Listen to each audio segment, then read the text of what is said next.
Good morning. Welcome to episode 91 of the Blunt Talk Sports Podcast. I am your host, Anthony Wright, coming to you from the beautiful, chilly, and fall-like conditions of Atlantic City, New Jersey. Wherever you may be watching or listening, I thank you as always. Like, share, and subscribe. It helps the channel. You can check the show out on Apple Podcasts, Spotify, and as well as on Substack.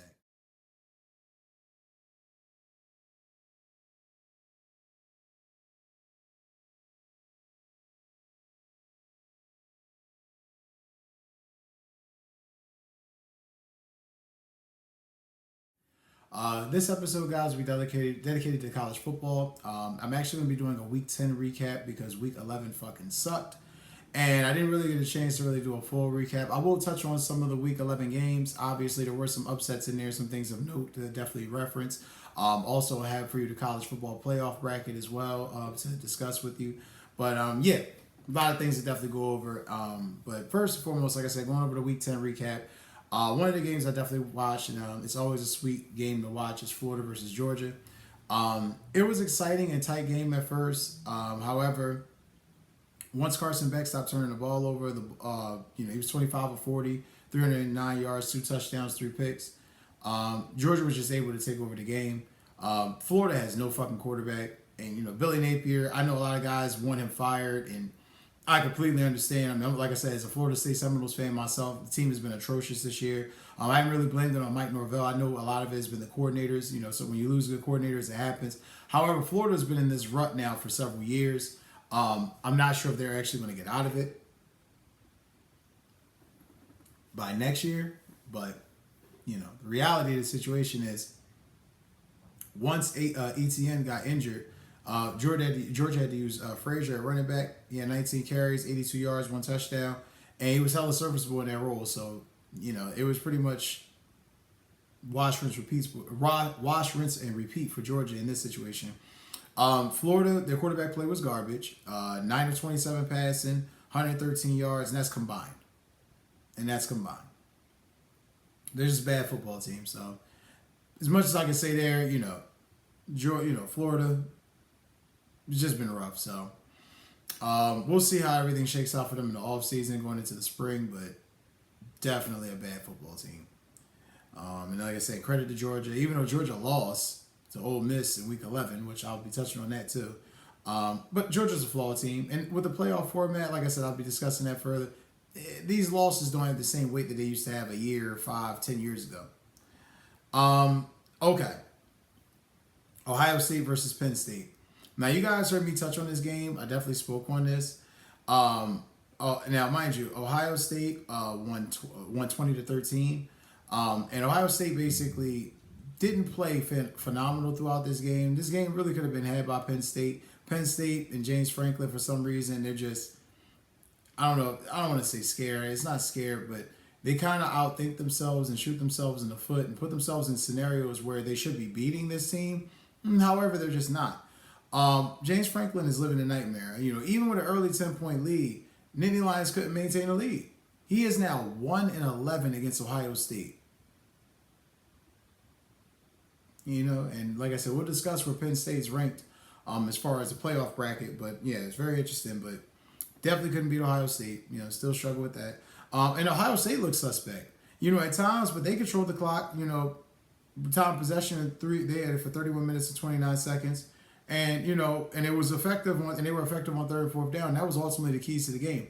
If you can control the clock and you can be effective on 3rd and 4th down, game's yours. Penn State had way too many penalties. 5 penalties, 45 yards, and they sucked on 3rd down. 3 of 11. I mean, just horrible. And to even make it, and then on 4th down was 1 of 2, and then the 4th down that they needed, they couldn't even get. So it's like, what was the hell was the whole point of all this? I mean, it didn't serve any purpose. They can't beat legit teams, Penn State, that is. They cannot beat legit teams. I no longer care to hear about, what they do throughout the rest of the season. Because, to be ranked number 4 in the college football rankings and you couldn't beat Penn State, you couldn't beat Ohio State. And I get it. Oregon played Ohio State tough, and yeah, Ohio State was trying to choke this game away. And it just seems weird to me that, these issues with Franklin and Ohio State just persist to happen, and Nittany Lions, period. It just keeps happening. They can't compete against the best teams in the Big Ten consistently. And that's just something that we're going to have to monitor throughout the rest of the going into the postseason, because clearly if they're ranked number 4 and they keep winning out, more likelihoods they'll be in the Big Ten title game. So who are they playing more than likely? Oregon, because Ohio State already lost to Oregon. But they beat Penn State. Interesting. Like I said, we don't even know yet. We don't fully understand how all this is going to shape out yet. We're still looking at the brackets and everything, but it could be Penn State and Oregon playing for the Big Ten championship. So, speaking of Oregon, Oregon beat Michigan 38-17. No shock there. Oregon continues to show why they're the number 1 team. Clearly better in all major categories. Statistical categories, that is. Dylan Gabriel continues to impress. He was 22 of 34, 294 yards and 1 touchdown. I mean, sensational. Jordan James killed Michigan on the ground. Trayshawn Holden as well, 6 receptions for 149 yards receiving. Ball distribution was phenomenal. 22 receptions, 294 yards, 1 touchdown. Holden literally accounted for a bulk of the yards, so keep that in mind. Trayshawn Holden, I'm speaking about. And Michigan is rebuilding. They're a solid team, but make no mistake, they are nowhere near the same class as Oregon is right now. Oregon's got it going on, and yeah. Michigan's just, they'll be average, they'll be all right, but they ain't gonna be what they were a year ago or 2 years ago. It's gonna be a while for they back to that point. So shout out to Oregon. Look, definitely clearly the number 1 team, definitely the best team in the Big Ten.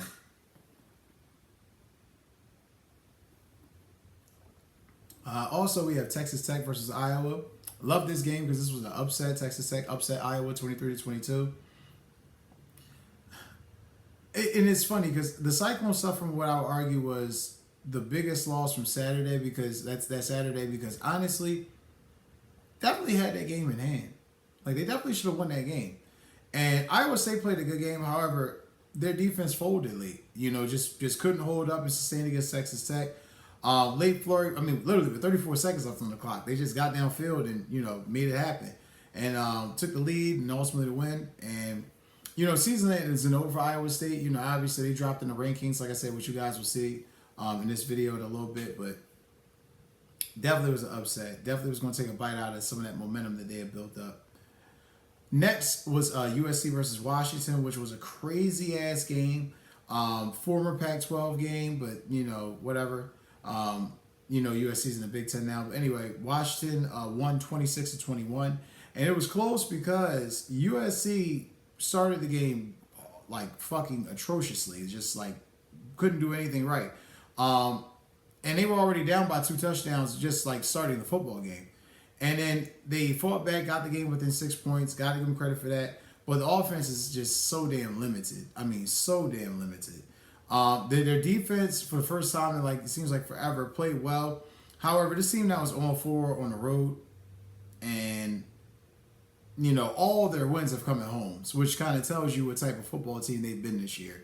Washington's late stand on defense and comeback by the offense is what ultimately sealed it.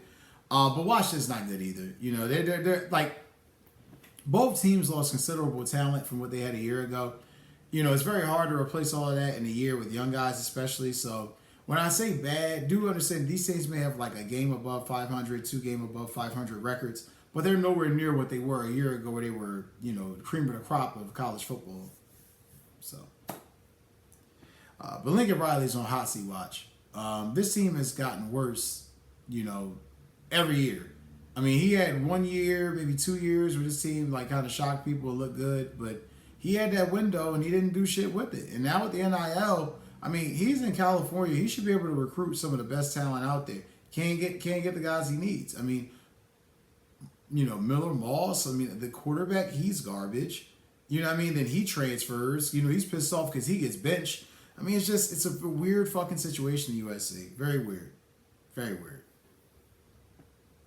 Next and lastly would be Kentucky versus Tennessee from Week 10, which I thought was a great game. Tennessee won 28-18 over Kentucky.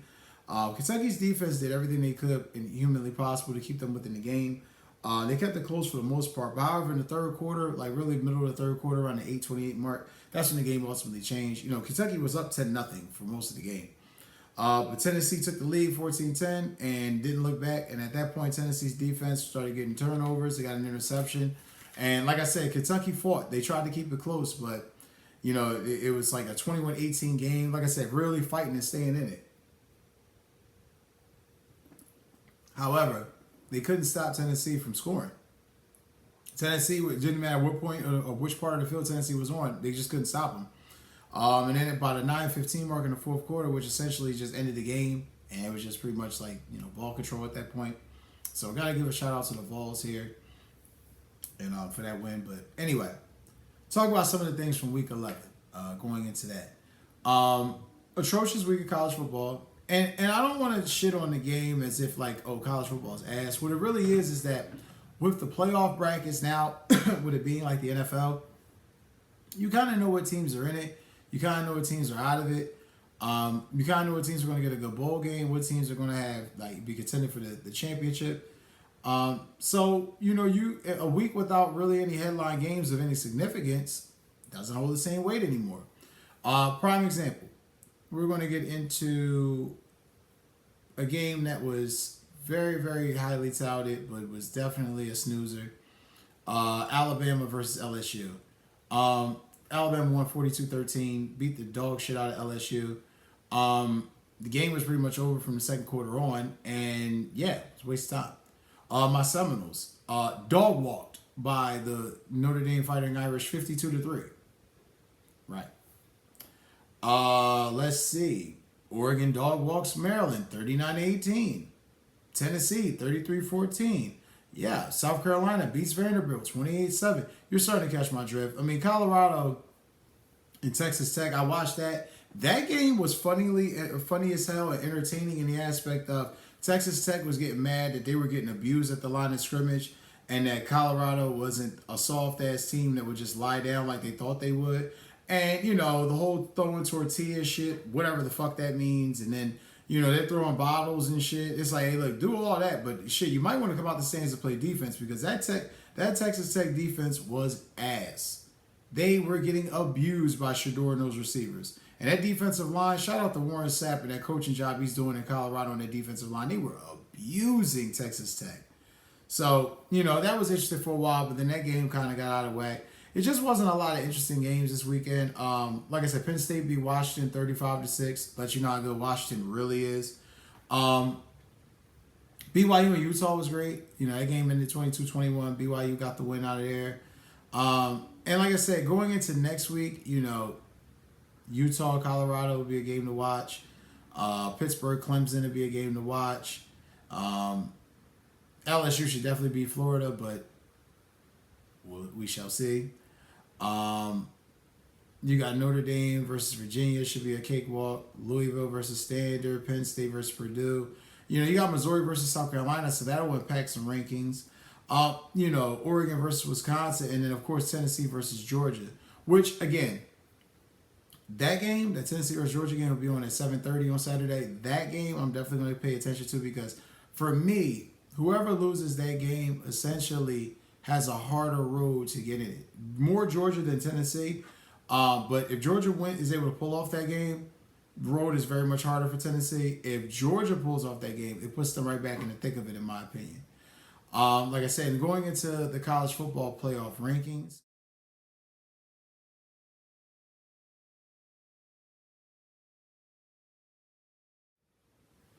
you have, which I think is hilarious right now,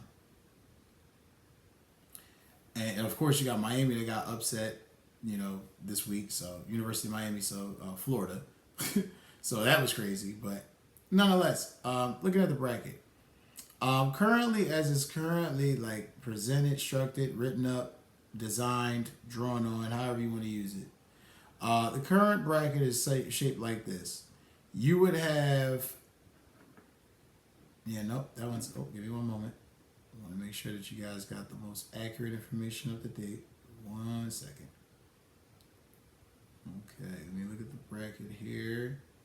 Okay, so you got Oregon number 1. So the four teams that would have first round byes: Oregon, Texas, BYU, Miami. Understood. BYU moved up 3 spots after their win against Utah, so that tells you how big that game was. As far as first round playoff matchups, what we'd be looking at, Boise State versus Ohio State. I think I would take Boise State in the upset. Ole Miss versus Penn State. Definitely taking Ole Miss in that game. Alabama at Indiana, toss up. And Notre Dame at Tennessee. I think I'd be taking Tennessee in that matchup. And then, essentially the post 11 rankings, like I said, you'll see here. But essentially, we kind of got an idea. Like I said, those teams kind of hold serve. We kind of know who's going to make the playoffs and who's not. But that's where the intrigue is going to come back in once the playoffs start. Once the bowl games and the playoffs start, that's when people are going to be able to follow and see how the bracket shapes up and everything, and then make decisions from there. But it's going to be very interesting how the rest of it plays out. Tennessee, Alabama, Georgia's teams off the top of my head definitely got a hold serve. Indiana, BYU, of course, can't have any stunning losses or slip-ups, but that's the beauty about college football. Now that the individual games don't have the magnitude, it's the culmination of losses that cause you to start to consider everything. So we shall see. That's going to do it for this episode, guys. I thank you as always for watching. Like I said, check the show out on Apple Podcasts, Spotify, and also is on Substack. Thank you, and enjoy the rest of your day.